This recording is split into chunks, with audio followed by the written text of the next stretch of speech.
As humanity grows anxious about the looming threat of an energy shortage, structures once dismissed as insane have quietly risen in some of the most unforgiving places on the planet.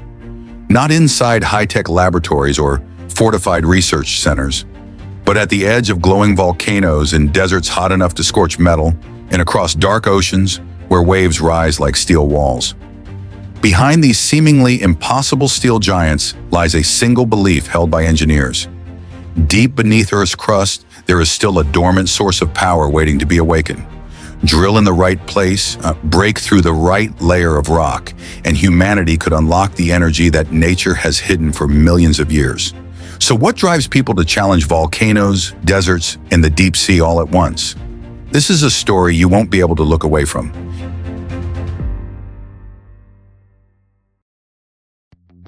Millions of years ago, volcanoes were the rulers of Earth's fate.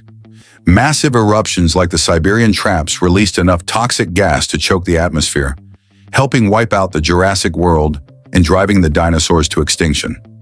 That destructive force once made the entire planet tremble. And yet, in a strange twist of history, it is now a power humanity is willingly approaching. Because beneath the same molten rock that once brought devastation lies an enormous reservoir of energy. Magma heat capable of powering entire industries with clean, stable, almost limitless electricity. And as the world slowly realizes that the price of fossil fuels is far too high, from wars and geopolitical dependence to a distorted atmosphere, people have been forced to look towards sources once considered completely off limits. Nothing is more dangerous, yet nothing holds greater promise than the geothermal energy trapped inside volcanoes. It is a source of power hidden deep beneath Earth's crust, where temperatures can exceed 1,000 degrees Celsius and pressures are strong enough to crush any ordinary metal. The idea of harvesting this energy emerged in the early 20th century, when Italian scientists discovered that the steam venting from the ground could spin a turbine and generate electricity. But it wasn't until the oil crisis of the 1970s that humanity truly began to look downward and ask, could the blazing heart of the planet itself become a clean, stable, and virtually inexhaustible source of power? To answer that question, humans built bold structures right at the edge of active magma systems. Geothermal drilling rigs aren't as tall as oil platforms, but they are far more complex. Ultra-strong alloy pipes are lowered to depths between 1 and 5 kilometers, cutting through layers of molten basalt and andesite. Once the drill reaches the geothermal zone, cold water is pumped down at extremely high pressure, forcing it into direct contact with superheated rock and creating supercritical steam, a form of steam with 5 to 10 times the energy density of normal steam. This massive energy is pushed back to the surface and fed into turbines spinning at 3,600 RPM, producing a steady flow of electricity that depends on neither sun nor wind. A single high-capacity geothermal well can generate 50 to 100 megawatts, enough to power an entire small city. But to survive at the edge of an active volcano, these facilities must be engineered like survival machines.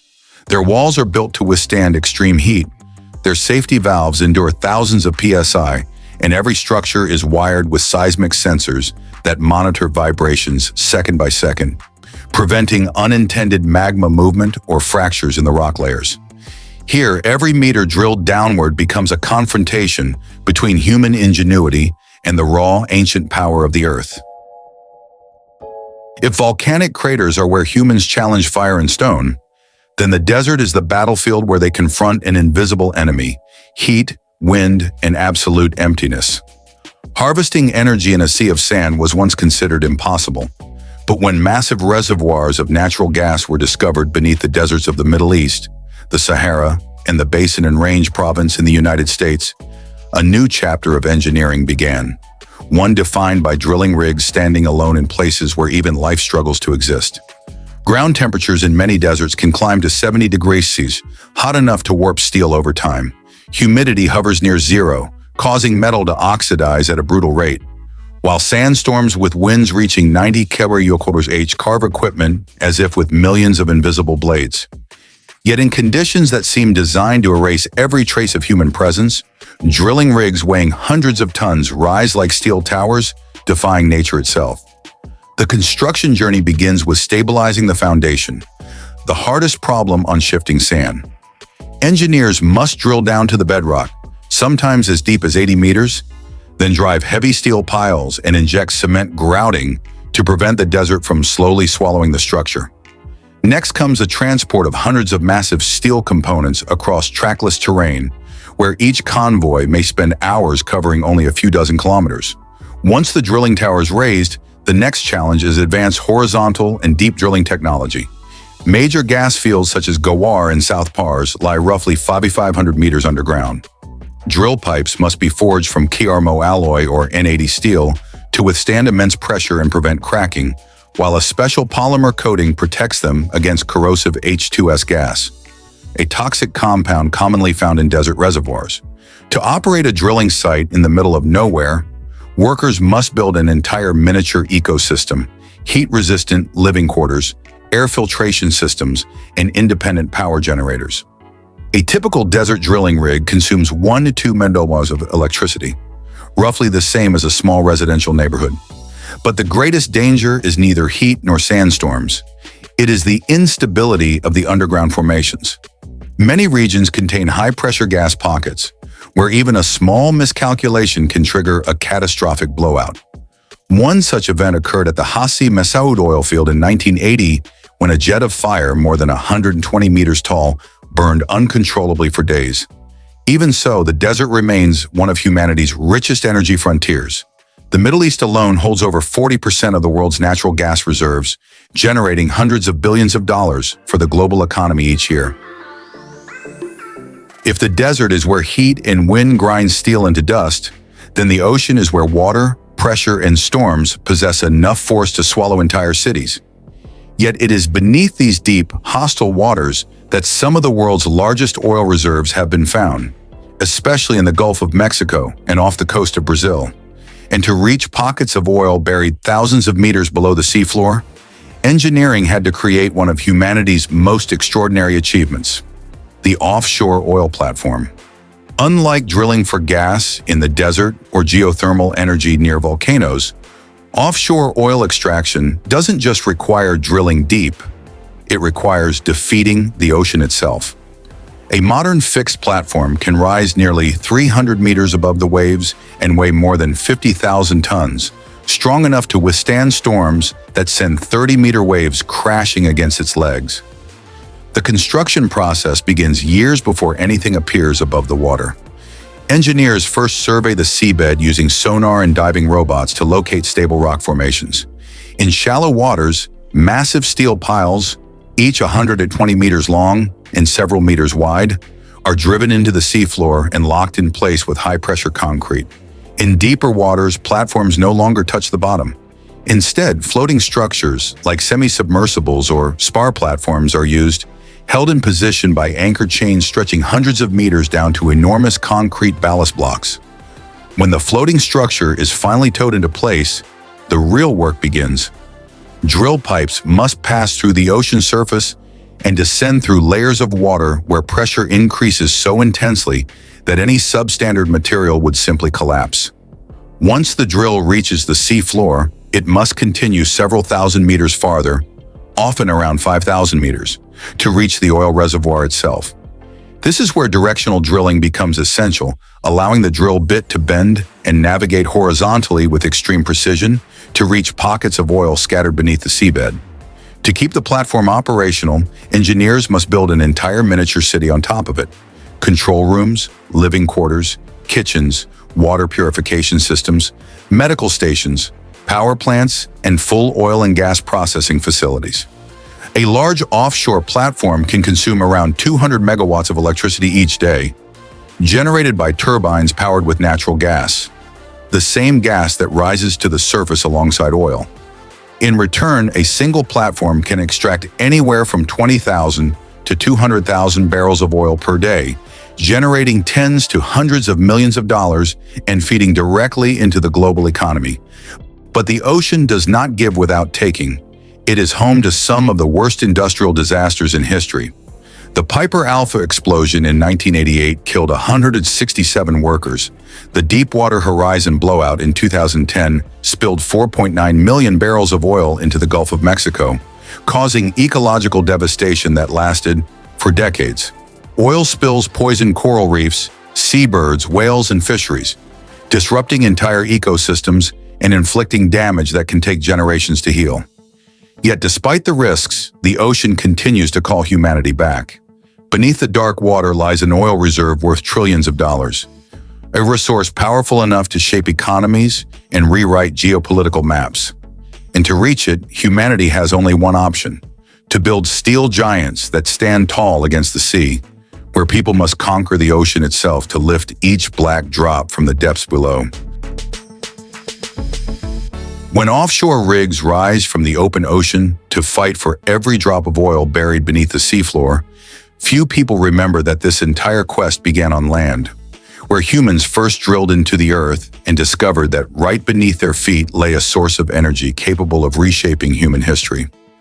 Long before steel fortresses stood against towering waves, long before drill towers pierced the heat of the desert, the ground itself was the first laboratory of the petroleum industry.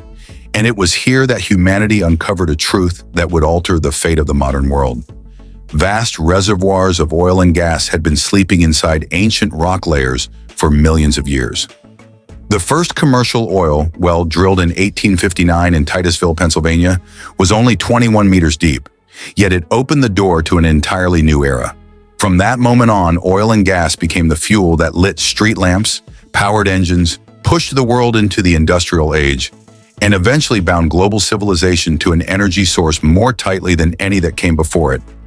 Even today, despite the awe-inspiring offshore platforms operating in deep water, 70 to 75% of the world's oil and gas production still comes from land. The great oil fields of Saudi Arabia, Texas, Iran, and Siberia run 24 hours a day, functioning like colossal machines that never sleep. Building an onshore drilling operation begins with seismic surveys to see beneath the surface and locate formations likely to contain hydrocarbons. Once a drilling site is chosen, an area spanning tens of hectares is cleared, leveled, compacted, and reinforced to support a 45-meter-tall drilling derrick and hundreds of tons of equipment.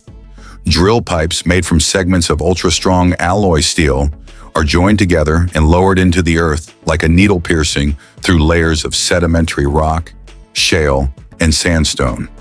The average depth of a modern oil well is around 5,000 meters, but many major fields require drilling down to 7,000 meters to reach the reservoir.